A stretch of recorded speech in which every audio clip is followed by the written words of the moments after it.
Well, welcome back to the show, everyone. This series continues to hurt me. I don't know other way to say than it made me sort of hate Isabella this episode in a sense, just for how stupid. Listen, no. Okay, positive video, you guys. Positive. Ooh. Okay, but it wasn't too bad. I mean, we got the whole Mother Isabella twist. Peter Rattery's a joke. I can't even spin this. Can't even spin it. Okay. Promise Neverland, episode 10, where we are one episode away from completing the series, and okay. So the last about 9 episodes have been hodgepodge of quality. In this episode, it's about the same as you would expect throughout the whole series so far. It's not like the most terrible thing ever. You're not gonna die watching this, but you may cringe and you may get a broken heart because season 1 of the show was just had so much promise to it. Where did it all go wrong, man? Let's just get into the events of the episode and let's discuss this because it's ridiculous. So we start off, Vincent didn't betray anyone, and they did that cliffhanger on purpose. I remember talking about it last week's on Rising Sun Reviews podcast. I'm on his podcast every week. We talked about the last 10 episodes live on his channel. Links in the description. And we were talking about that, and the live chat was like, what? Vincent betrays them? That never happens. And there were some comments last week in my videos even saying that. And it's very obvious why they did what they did in the last episode. And it's because they didn't have a meaningful hook to hook the audience into the next episode because they freaking ruined this series. And they did what they did with Vincent, believing that probably, hey, we'll just hook him in with this and it'll be great. Not knowing that it's one of the lamest twists, lamest red herrings, and it did more to make me angry than anything else because it didn't feel like they earned it, but they went ahead and did it anyways.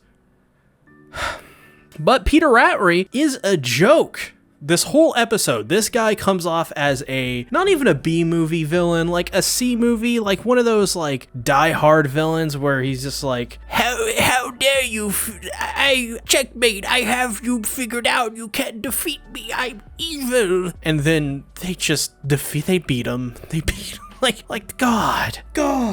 The whole Rattery thing, Peter and James Rattery could have been a thing here. Could have been pretty cool. I saw what they were kind of going for with it, and it's lame. This whole thing with what they did later on in the episode, where Isabella turns out to be the good guy, which, by the way, go back. Watch my video where they first reintroduced Isabella in the season, and I kind of freaking called it.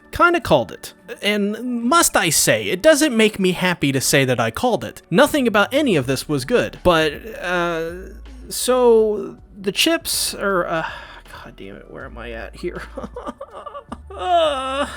So the chips in the heart of all the mothers, it got nullified when they hacked the system. And so James Rattery pulls out his like little button, like checkmate, and Isabella just a crack shot shoots it out of his hand. And I'm like, wait. Whoa. Hold up. We haven't seen Isabella use a gun this whole series. And now she has like a freaking MP5K or whatever the hell this thing is. MP5K. It looks like an actual MP5, the classic one. A crack shot with this submachine gun. One bullet shoots it out of his hand, and then has the gall to say, because of the hack on the system, it nullified the chips in our hearts so we won't die. Well, then why did you shoot the thing? Wouldn't it have been great if you pressed the button and he just looks over and he's like, he's clicking it, he's like, what? It's not working. Oh, that's because, dumbass, the hack. It's so bad. It's so bad. And Mother Isabella turning, by the way, like I said, called it. The whole thing where she turned, it was so obvious. They could not have telegraphed it more from the moment that she showed up on this, in the second time she showed up in this episode. The first time she showed up, she looked strange, by the way. Everyone was really off model in this episode. Is that the second time she shows up and she walks over to that radio and she smiles at it, you're like, and then fucking Peter Rattery has the gall to walk over, kick the arrows, and Isabella is like, you're very good, my children. You all scored perfect scores. I'm like, what? Why is this so awful? Why is the dialogue terrible? It's like punny, innuendo, like we're all in it together, guys. Golly gee. What? This is not Isabella. What's going on? The whole reason she did all this, guys, is because she grew tired of the way the farm ran. Yeah. Yes. She grew tired of the way the farm ran. Not because she was tired of sending out her children to be fed on. No. She just didn't like the way it was ran. And I know some of you in the comments may be saying, well, SeaTactics. Well, that does mean that she was getting tired of the way her children were being fed and sold as meat to be eaten. No, sirs. No, sirs and madams. I've said in my many previous videos in this series that it is not good when a series doesn't explain to you beyond just vagatories. You have to explain stuff. You have to give good reasons, or else the viewer is going to be really confused. You can't just say what she said and get away with it. Oh my God. They made me hate Mother Isabella because she's shown no growth throughout this series. She has shown no regrets for what happened. The only reason she went through with this is because she didn't like to be to help run this farm. I mean, what reasons beyond just this general reason, Isabella? Are you gonna run your own farm now and continue selling off the kid? Like, what's happening here? What's going on? It's even made more ridiculous by Peter Ratry being one of the worst villains that I've seen this year. And I know we're only 3 months into the year, but holy crap, this guy takes the cake for just over the top useless bad guy. Like, I have never seen someone, he's not even in the series he's in it, what, 3 episodes? 3 or 4 out of 11? And the screen time he has out in those episodes are peanuts worth of time? What's going on here? Why are we having so much trouble?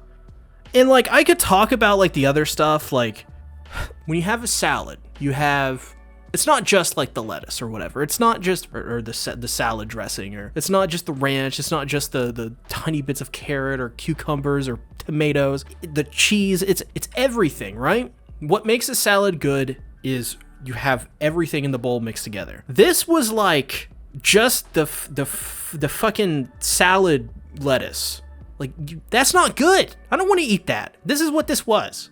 This was plain Jane. This was just throw it out there, get it over with, get it done. And do I appreciate that they're just trying to get it out there and get it done? Yes, I do, because this is 100,000,000% a failed attempt at making a season 2 to a beloved series. So I'll give it to them to try to get it over with. I'm ranting at this point, and I understand that, but I gotta get it out, man. You guys have no idea how excited I was for this series. As soon as the season 2 was announced, I had plans to do this, to cover every week on my channel. For a year, I had this planned out. What I was gonna do, how I was gonna do it. I was excited because I was excited to talk with my audience. And then my AOT videos blew up and I got 20, 30,000 subscribers, 35,000 now. And now I was like, oh, I'm even more excited to share, this adventure and journey with you guys of one of my favorite series for the next 3 or 4 seasons or whatever it is. And then they pull this shit. And it's like, well, damn, dude. Like, you didn't have to do that. You didn't have to do that. I don't get Japan's fascination with ruining series like this. I don't get their fascination with rushing series into these 24 episode, 2 core seasons and just rushing it out. No, it makes no sense to me. If you only have the budget for 12 more episodes, for the love of God, that's fine. Just adapt what you have really well, 1-to-1 to the manga, with some changes if you want to make changes. That's fine. I'm okay with that. I wanted to see the next 12 episodes in the journey. You know what really sells manga? You know what really sells manga? When a series is incomplete and it's so good, it's so riveting, you have to pick up the manga. Not, oh, we gotta get this anime out and ruin it for everyone. And so people will say, read the manga, ha ha ha, read the manga. Ridiculous. The next episode, I don't even really want to talk about the next episode because the series ended for me like 3 or 4 episodes ago. But I'm going to talk about the next episode. And you know what? I'm going to have fun. I'm going to have fun because there's no reason not to, right? At this point, they don't care. So you know what? At this point, I don't care. Thanks everybody for watching the video. I appreciate it. What did you guys think about the episode? As well, I have a Patreon, which I definitely would appreciate if you guys went over and supported my Patreon. I'm talking about the new Ranger Reject manga over on there, and I'm going to be starting Kaiju number 8. We're going to be covering that. That's exclusive to Patreon. While we're getting my Patreon revamped, back up and running, I'm going to have more information on that soon. If you want other ways to support me, you can just become a channel member. You get access to those videos as well, but of course, you get all extra kinds of stuff on my Patreon page. Thanks everybody for watching. I really do appreciate it, and I'll see you in the next video. Bye-bye.